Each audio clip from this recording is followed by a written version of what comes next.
अनंत कोटी ब्रह्मांड नायक राजाधिराज योगिराज श्री स्वामी समर्थ महाराज की जय। श्री गुरुदेव दत्त स्वामी समर्थ महाराज की जय। नमस्कार, मी जितेंद्र खडके, राहणार कोल्हापूर।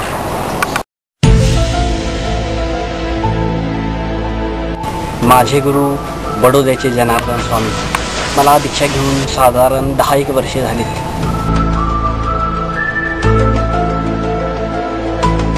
या कालखंडामध्ये माझी नित्य साधना, जप, ध्यानधारणा हा क्रम सुरू असायचा।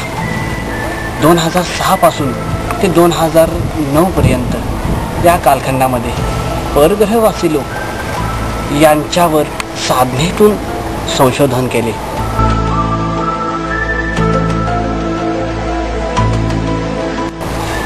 या साधनेच्या माध्यमातून मला त्यांच्याविषयी वेगवेगळी निरनिराळी माहिती मिळाली।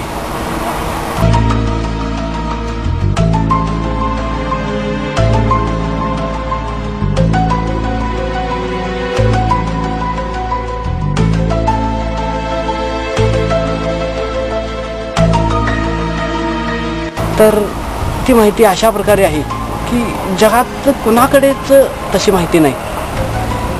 साधारण आपण पृथ्वीवर ज्या पद्धतीने लोक असतात त्याच पद्धतीनं इतर ग्रहावरही लोक आहेत असा माझा ठाम विश्वास आहे।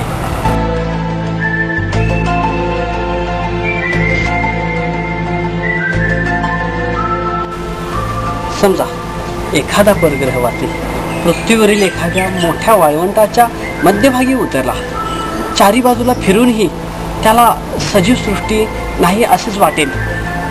त्याच पद्धतीनं आपणही एखाद्या ग्रहावर उतरलो तर आपणही चारी बाजूला फिरल्यानंतर आपणालाही तिथील सजीव सृष्टी दिसणार नाही। पण तसे नाही, प्रत्येक ग्रहांवर त्या त्या तत्वानुसार तेथे सजीव सृष्टी असणारच आणि आहे हा माझा ठाम विश्वास आहे। आपण ज्या पद्धतीनं दुसऱ्या ग्रहांवरील लोकांना एलियन समजतो त्याच पद्धतीनं ते लोकही आपणाला एलियन समजत असणार। आपण पृथ्वीवर ऑक्सिजनच्या सहाय्याने राहू शकतो, पाण्यात विरघळलेल्या ऑक्सिजनच्या सहाय्याने मासे राहू शकतात, अग्नितत्वामध्येही जीवाणू सापडू शकतात। महाराजांनी माझ्याकडून साधनेतून परग्रहवासियांचे अस्तित्व हा जो खंड लिहून घेतला, यामध्ये जवळपास 350च्या आसपास मुद्दे आहेत। त्यामधील काही मुद्दे मी आपणासमोर सादर करत आहे।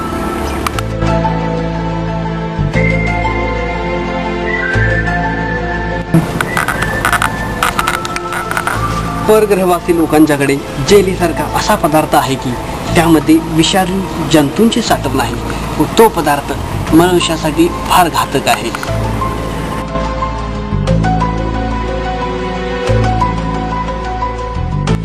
बर्मुडा ट्रायंगलच्या बाबतीत आपण खूप काही वाचलं आहे, खूप काही ऐकलं आहे, पण बर्मुडा ट्रायंगलपासून चारी बाजूला 2 किलोमीटर लांब आणि 2 किलोमीटर खोल परग्रहवासी लोकांचे नियंत्रण आहे।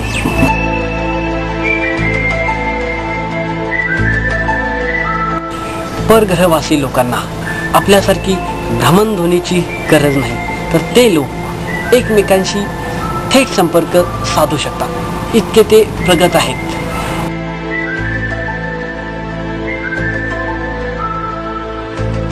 परग्रहवासी लोकांनी अशा प्रकारच्या सूक्ष्म व कृत्रिम विषाणूंची निर्मिती केली आहे की त्यापासून त्यांना डाटा मिळू शकतो।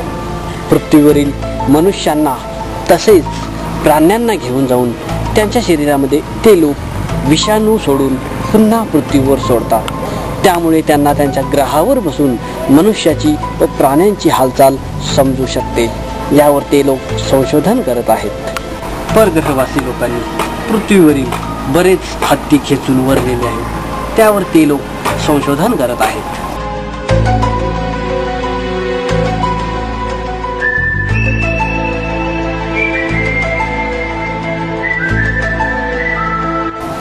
परग्रहवासी लोकांच्या तबकडीचा वेग सेकंदाला अर्धा किलोमीटर आहे। परग्रहवासी लोकांच्याकडे असलेल्या एकसारखा दिसणाऱ्या तबकडीमध्ये दोन प्रकारचे फरक आहेत. एक मजबूत युद्धजन्य तबकडी, दोन पातळ तबकडी. त्या तबकडीचा संशोधनाच्या कामी उपयोग केला जातो.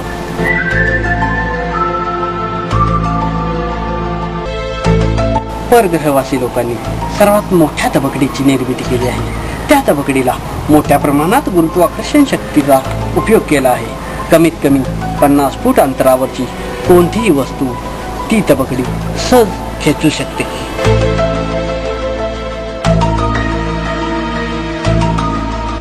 आपण आकाशमार्गाचा प्रवास करण्यासाठी ज्याप्रमाणे विमान, हेलिकॉप्टर यांचा वापर करतो, त्याचप्रमाणे परग्रहवासी लोकांची पण वाहने आहेत, पण ती आपल्यापेक्षा 1000 पटीने वेगवान आहेत.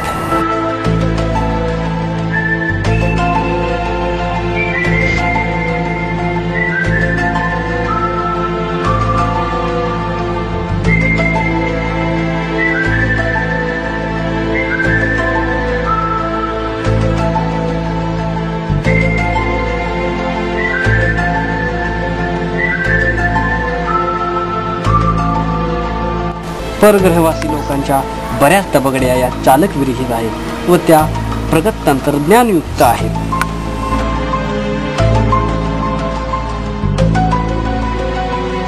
सूर्यमालिकेच्या पुढील दुसऱ्या टप्प्यात परग्रहवासी लोकांची बुटकी जात आहे. त्यांची उंची 3 फूट इतकी आहे.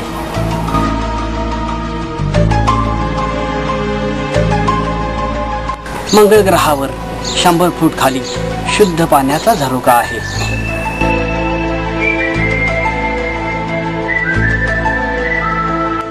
काही ग्रहांवरचे लोक रबराप्रमाणे कुठेही झुकू शकतात.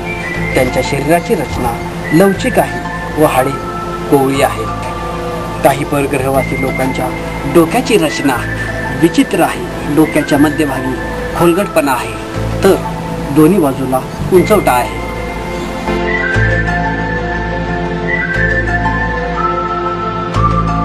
बऱ्याच ग्रहांवरच्या लोकांना पृथ्वीवरील लोकांप्रमाणेच दुसऱ्या ग्रहांविषयी उत्सुकता आहे, पण तेथील लोक प्रगत नसल्यामुळे विचार करण्याव्यतिरिक्त काहीच करू शकत नाहीत.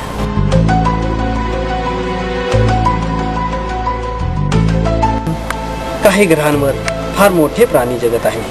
तेथे डायनासोरपेक्षाही 3 पट मोठे प्राणी आहेत.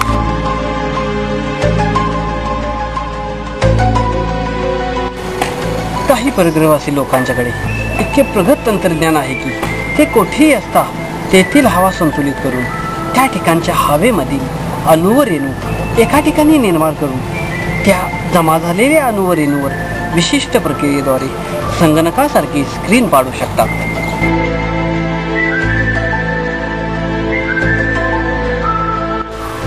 सूर्यापासून हजारो सौरवर्षे लांब सूर्यापेक्षा 25 पट मोठा असा तेजस्वी ग्रह आहे. त्या ग्रहाचा सूर्याप्रमाणे सर्व ग्रहावर प्रकाश पडतो व त्या प्रत्येक ग्रहावर सजीव सृष्टी आहे.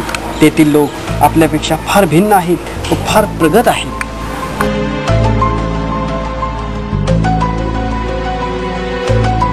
जास्तीत जास्त परग्रहवासी लोकांचे राहण्याचे ठिकाण जमिनीखाली उबदार कृत्रिम बोगदा तयार करूनच आहे.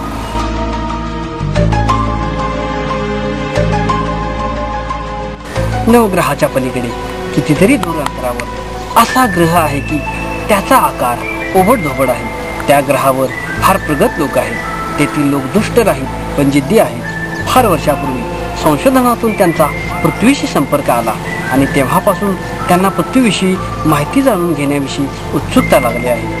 त्यानंतर कितीतरी वेळा त्यांचे लोक पृथ्वीवर येऊन गेले व सध्याही ते लोक पृथ्वीच्या संपर्कात आहेत. पृथ्वीवरील एक एक वस्तू घेऊन जाऊन त्यांच्यावर ते लोक संशोधन करत आहेत.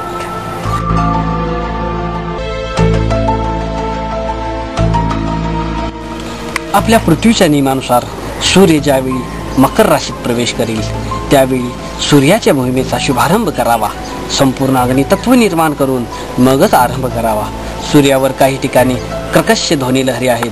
ठराविक अंतरावर 2 प्रकारच्या वायूंचे थर सापडतील. त्या वायूंच्या थराचा यानावर विपरीत परिणाम होऊन संपर्क तुटेल. सूर्याच्या पृष्ठभागावरून खाली काही फुटाच्या अंतरावर उत्खनन केल्यास अतिमहत्त्वाचे धातू सापडतील. सूर्य मोहिमेला बाहेर पडल्यावर बरेच अंतर पार केल्यानंतर परग्रहवासी लोकांच्या तवगडीला तोंड द्यावे लागेल.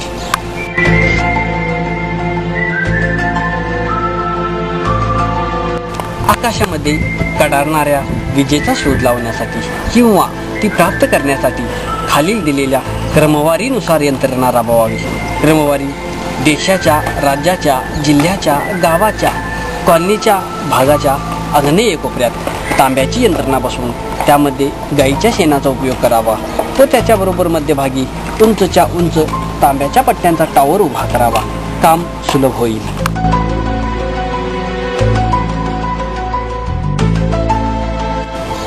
भविष्यात पृथ्वीच्या गतीमध्ये अचानक वाढ होऊन महाभयंकर वादळाला तोंड द्यावे लागेल. त्यामुळे जीवितहानी मोठ्या प्रमाणात होईल, तसेच आर्थिक नुकसानही होईल.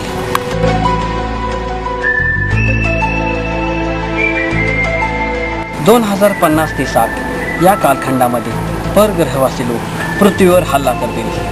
भविष्यात समुद्राच्या मध्यातून मोठ्या प्रमाणात उद्रेक होऊन समुद्राच्या प्रलयकारी रुद्र अवतार दिसेल.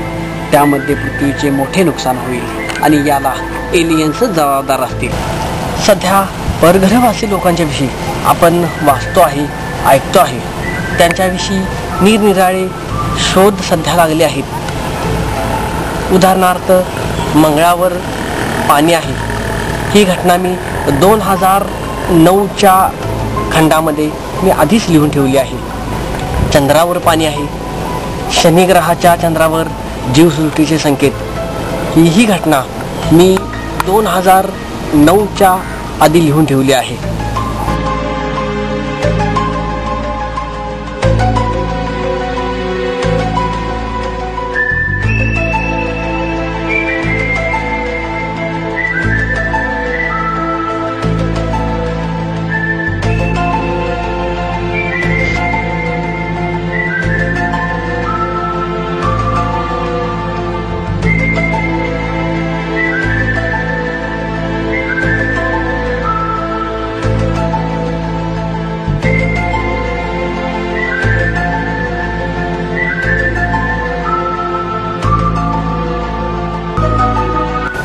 मला जगाला हेच सांगायचं आहे की या जगाच्या पलीकडेही एक मोठं जग आहे. परग्रहवासी लोकांचे अस्तित्व या खंडामध्ये मी जे काही सांगितलं याच्याविषयी बरीच माहिती आपणाला वाचायला मिळेल. धन्यवाद.